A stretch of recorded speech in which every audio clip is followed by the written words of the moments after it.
Hello, beloved. Welcome to Readings with Regina. And I'm going to get right into the books because I have a little special exhibit that I want to show you at the end of the show. Okay, we're going to start with, as always, The Slave Ship by Marcus Rediker. And here we go. I will be reading about another ship's captain. And these, again, are captains of slave ships. They are captains that actually steered the boats from Africa to America to the islands to sell our ancestors. Here we go. Captain and Merchant Robert Norris. Robert Norris was a man of many talents. He was an experienced and successful Liverpool slave ship captain who made enough money to retire from the sea and carry on a successful merchant in the slave trade. He was also a writer, a polemicist on behalf of the slave trade, and something of a historian. In 1788, he wrote and published anonymously a short account of the African slave trade, collected from local knowledge. The following year, he produced a history of a region of West Africa based on his personal knowledge. Memoirs of the reign of Bassa Ahadi, king of Dahomey and inland country of Guinea. In the latter, he bemoaned the existence of so little historical writing about Africans, then offered his own explanation. Quote, the stupidity of the natives is an inseparable barrier against the inquirer's information. End of quote. Africans were stupid. Norris represented the Liverpool interests in the parliamentary hearings held between 1788 and 1791. He was one of the slave trade's very best public defenders. Yes! As the first to testify before the Committee of the Whole of the House of Commons in June 1788, Norris described the Middle Passage in detail. The slaves had good living quarters below decks, he explained, which sailors cleaned thoroughly and regularly. Airports and wind sails ventilated their apartments and admitted, quote, a free circulation of fresh air, end of quote. The enslaved had more than enough room. Why, they slept on clean boards, which were more wholesome than beds of hammocks. They ate plentiful, high quality food. The men and boys, they played musical instruments, danced and sang, while the women and girls amused themselves with arranging fanciful ornaments for their persons with beads, which they are plentifully supplied with. The slaves were given the, quote, luxuries of pipes and tobacco. Oh, they could smoke on board the slave ship. And occasionally even a dram of brandy, especially when the weather was cold. Such good treatment, explained Norris, was in the captain's self-interest, as he stood to make a 6% commission over and above his salary on the slaves delivered healthy and alive on the western side of the Atlantic. Norris explained to the members of Parliament that interest and humanity were perfectly unified in the slave trade. And yet, the one surviving document Norris wrote that was not intended for publication tells a different story, rather less idyllic. Norris kept a captain's log for his voyage in the Unity from Liverpool to Whydah to Jamaica and back to Liverpool between 1769 and 1771. A week after weighing anchor at Whydah and setting sail to cross the Atlantic, Norris noted that, quote, the slaves made an insurrection, which was soon quelled with ye loss of 2 women, end of quote. 2 weeks later, the enslaved rose again. The women once more in the lead. Power, that's me, not the book. And therefore singled out for special punishment. Norris, quote, gave ye women concerned 24 lashes each. 3 days later, they made a third effort. After several, quote, got off their handcuffs. But Norris and crew soon managed to get them back into their irons. And the following morning, they tried for a fourth time. Quote, the slaves attempted to force up ye gratings in the night with a design to murder ye whites or drown themselves. He added that they, quote, confessed their intentions and that ye women as well as ye men were determined, if disappointed of cutting off ye whites, to jump overboard, but in case of being prevented by their irons, were resolved as their last attempt to burn the ship down. End of quote. So great was their determination that in the event of failure, they planned a mass suicide. Lord have mercy. By drowning or self-incineration.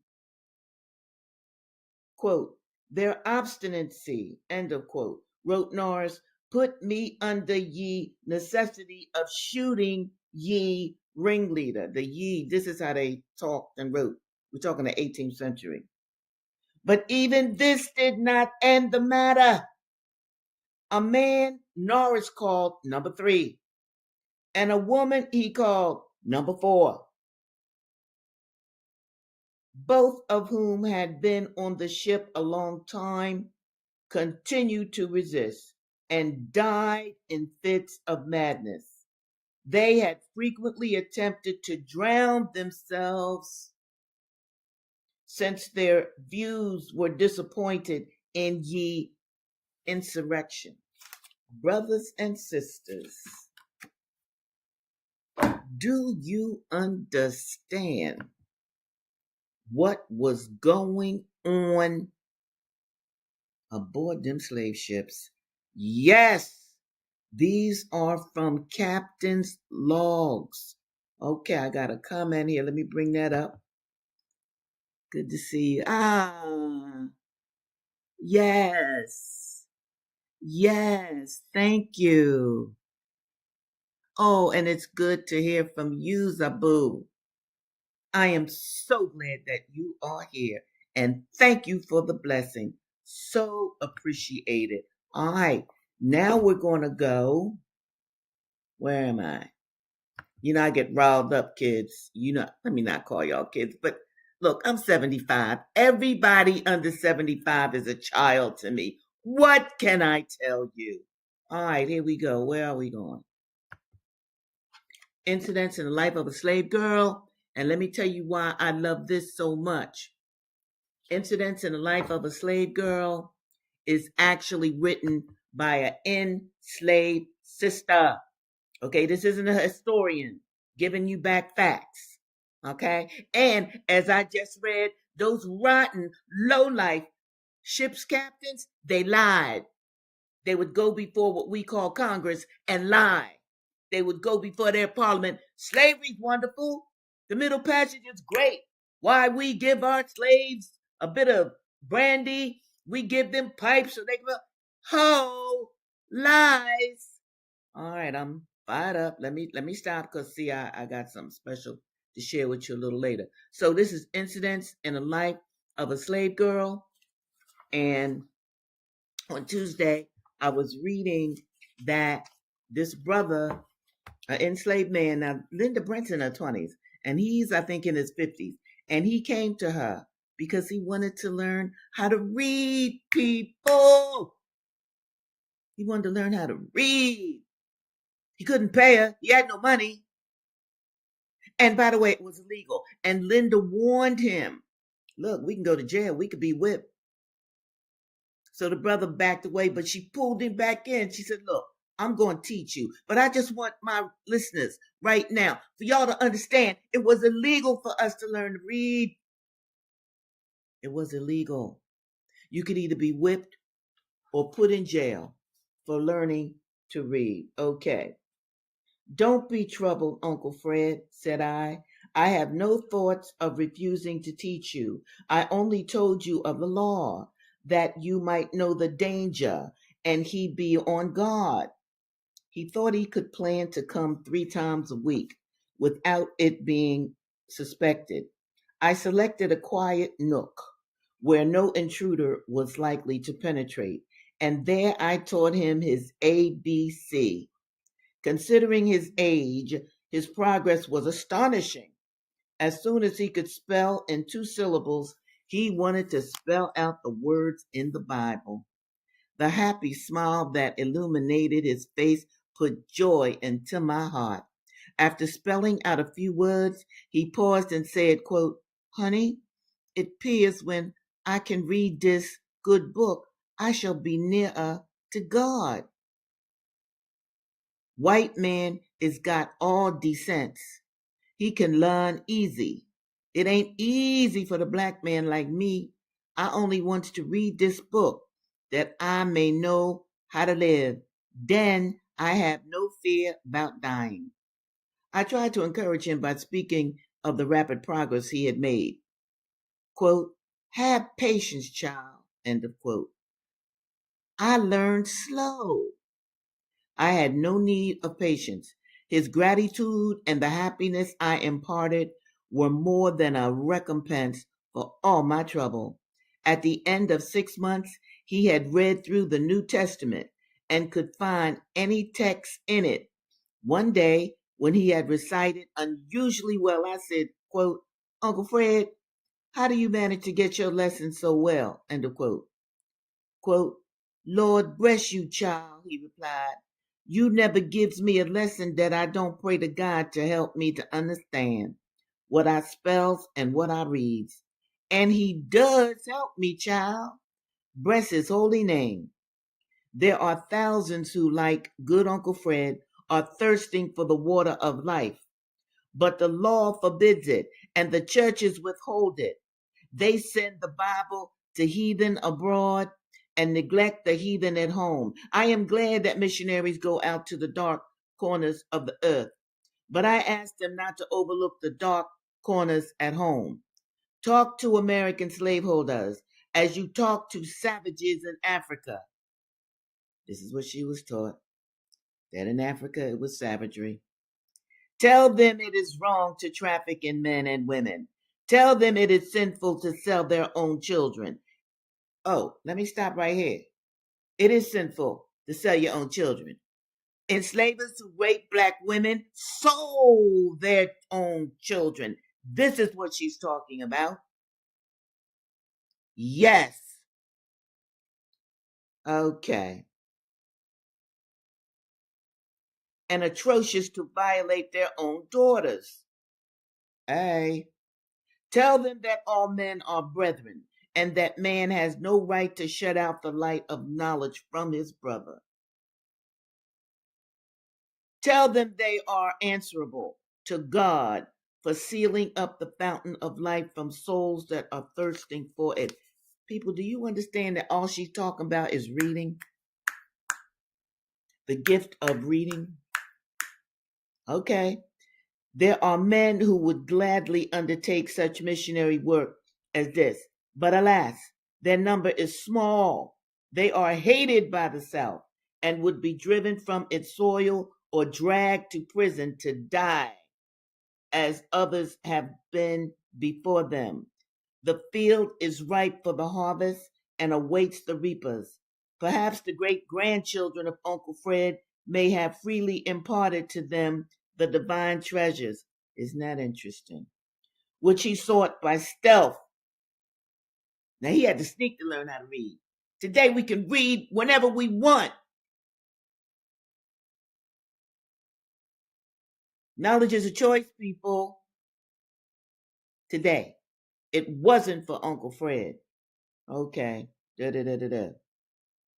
But I think if they felt the interest in the poor and the lowly that they ought to feel, they would not be so easily blinded.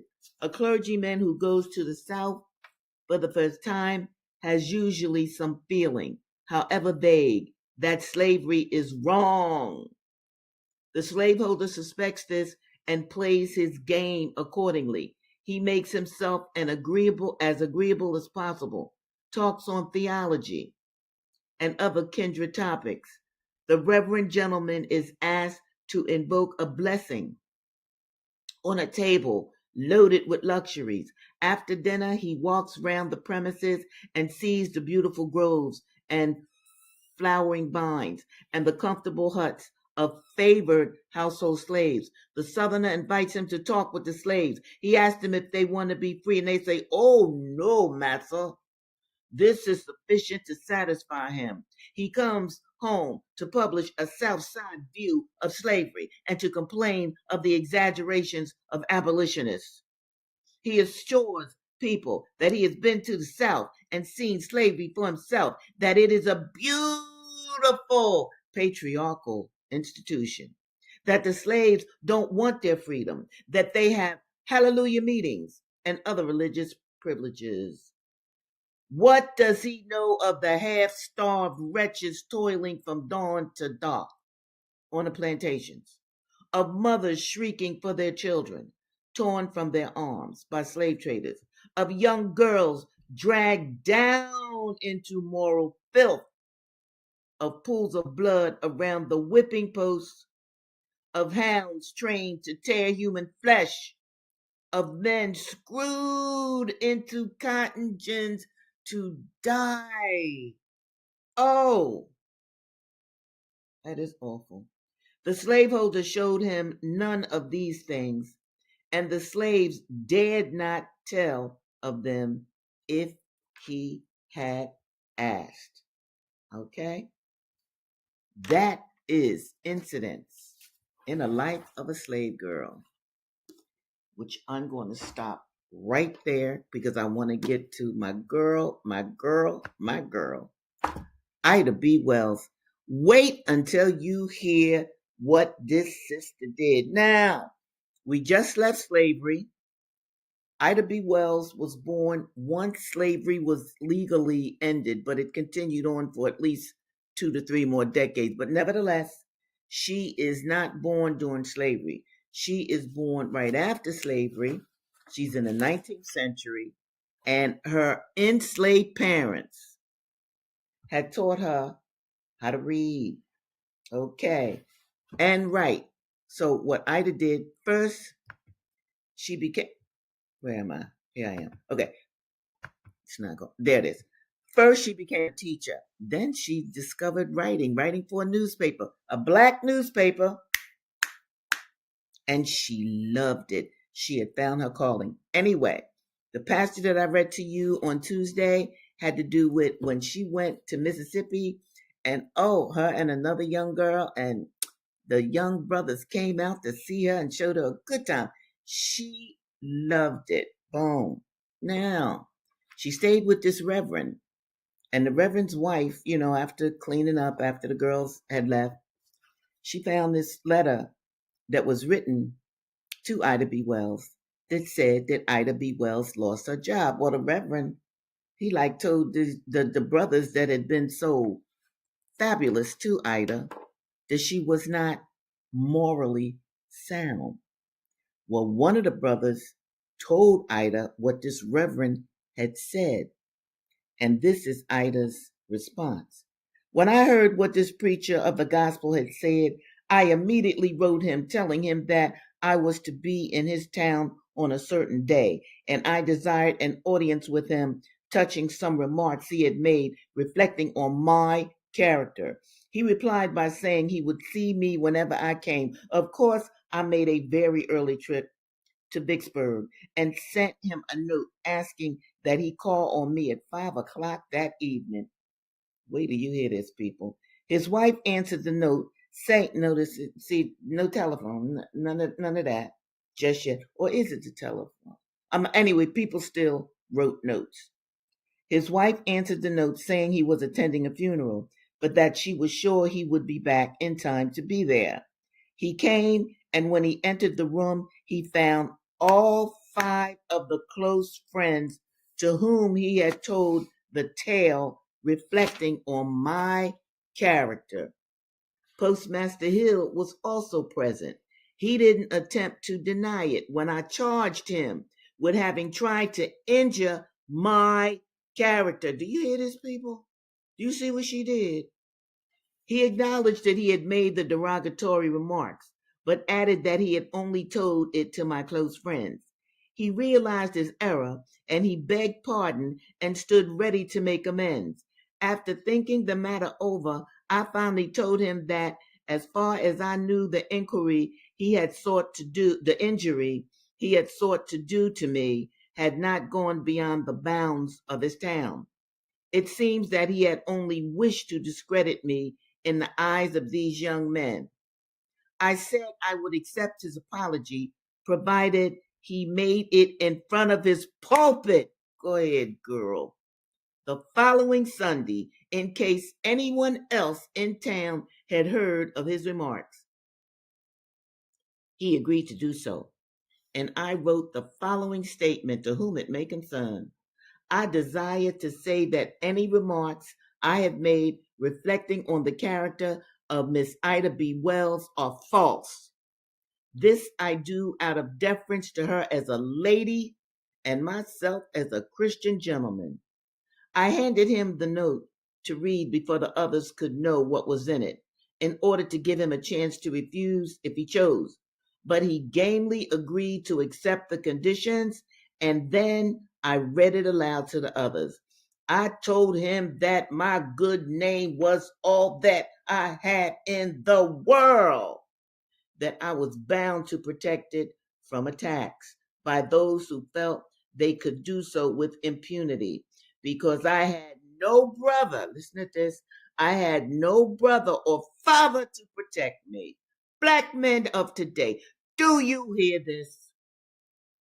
Are you protecting the black women within your community, within your family, within your environment? Are you doing that? Well, I think if you're not, you should. Look what your ancestor Ida B. Wells has shared with you. I had no brother or father to protect her name. I also wanted him to know that virtue was not at all a matter of the section in which one lived, that many a slave woman had fought and died rather than yield to the pressure and temptations to which she was subjected. I'm going to stop right here. I just want y'all to know what a fantastic woman, Ida B. Wells was. She's going to protect her name. And check this out, people. Check this out. Thomas Jefferson, who raped as many black women as he chose, had the nerve to write that women in Africa slept with orangutans. That we had big, you know what, because we slept with orangutan. Now, I'll give Tom this. He would know about the size of a black woman's vagina because he was in many of them. Okay, let me go to a. I make my own self laugh. All right, this is Assata Shakur. She's talking about TV and what it did to her. Okay. Why didn't my mother have freshly baked cookies ready when I came home from school? Why didn't we live in a house with a backyard and a front yard instead of an old apartment? I remember looking at my mother as she cleaned the house in her old raggedy house coat with her hair in curlers. How disgusting, I would think. Why didn't she clean the house in high heels and shirt-waist dresses like they did on television? I began to resent my chores. The kids on television never had any work to do. All they did was their homework, and then they went out to play. They never went to the laundromat or did the shopping. They never had to do dishes or scrub the floor or empty garbage. They didn't even have to make their own beds. And the kids on television got everything they wanted. Their parents said, their parents never said, quote, I don't have any money, I can't afford it, end of quote. I had very little sympathy for my mother. It never occurred to me that she worked all day, went to school at night, cooked, cleaned, washed, and ironed, raised two children, and in her spare time, graded tests and papers and wrote her thesis. I was furious with my mother because she wasn't like Donna Reed, that's a white woman on TV. And of course, the commercials took another toll. I wanted everything I saw. My mother always bought brand X. I would be so exasperated when we went shopping. I wanted her to buy Hostess Twinkies and Silver Cup white bread. Instead, she bought whole wheat bread and apples. She would never get good cereals like Sugar Crunchies and Cocoa Puffs. She always bought some stuff that was supposed to be good for us. I thought she was crazy. If Hostess Twinkies were good enough for the kids on TV, then why weren't they good enough for me? But my mother remained unmoved, and I remained disgusted. I was a puppet, and I didn't even know who was pulling the strings. Listen, people, every time we meet, just about, I tell you all, let your children and you watch as little TV as possible. Oh, now our heroine, you just heard what Assata said, right? You don't need to be watching this. You don't need to be watching this all the time. Let me bring this comment up. Where are we? Let me show this.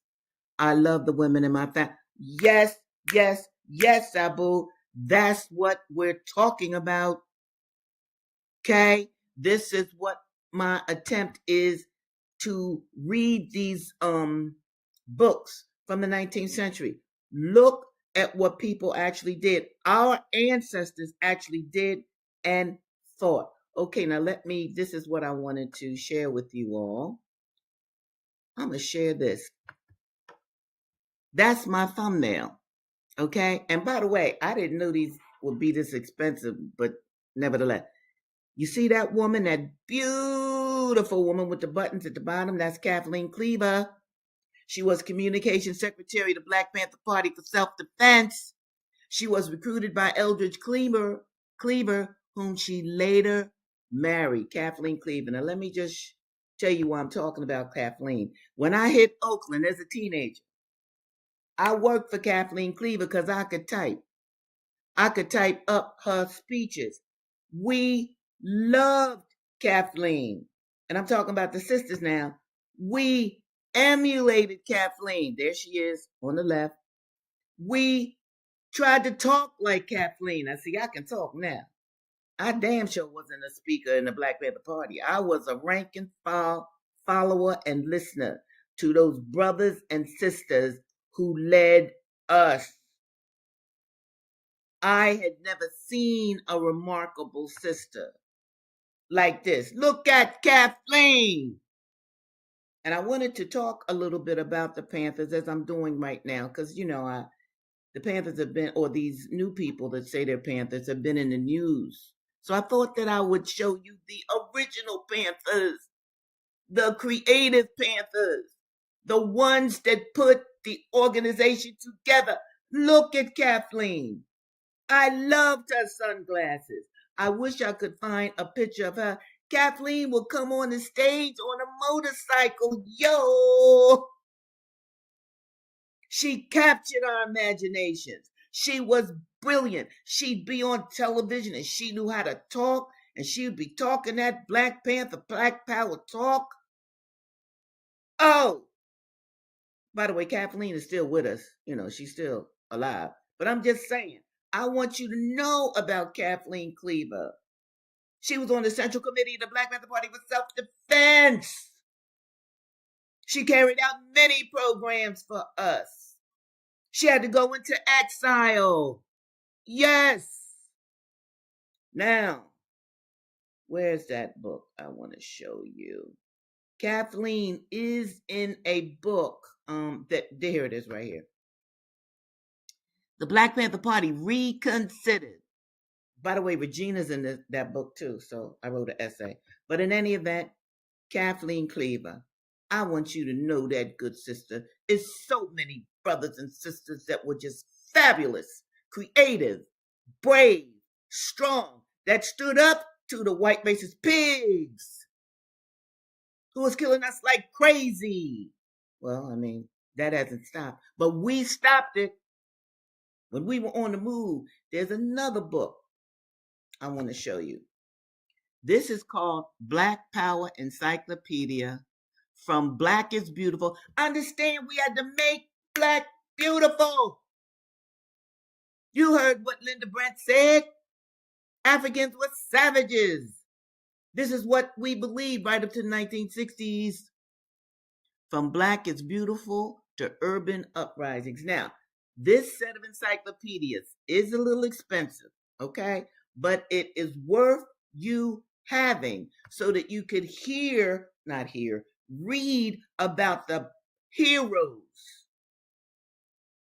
that made your life today possible. Yes, we did.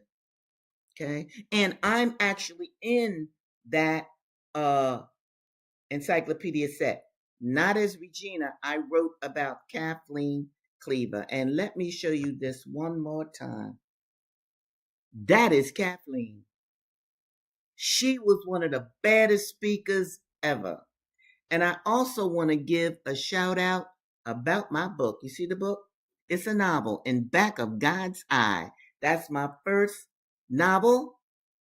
And I want you all to get this novel. Read this bad boy. I love my work. Yes, I do. And who do you think I wrote that book for? I wrote that book for my people. Now, if other folk want to, get the book, do, okay? But I wrote that book for Black people, In Back of God's Eye. Let me, Zabuda made another comment. Let me bring it up. Oh my goodness, she's like, yes, yes. She's very intelligent. Yes, yes. Now let me tell you, Zabu, why that is so important. I had never seen anybody like Kathleen Cleaver. I had never seen those intelligent, strong Black women who could talk. I mean, like talk in the media. I had never seen that example from where I came from. But I saw it in the Black Panther Party for Self-Defense. Yes, I did. And I have attempted to emulate it for the rest of my life. But that didn't happen right away. And I want you all to know that. Now I can talk now, but I damn sure couldn't talk then. Do you understand, people? So I want you to be articulate. I want you to be clear. I want you to take your children and other people's children and teach them their revolutionary history. Revolutions are not for Black people, are not going to be taught in regular schools. Forget that.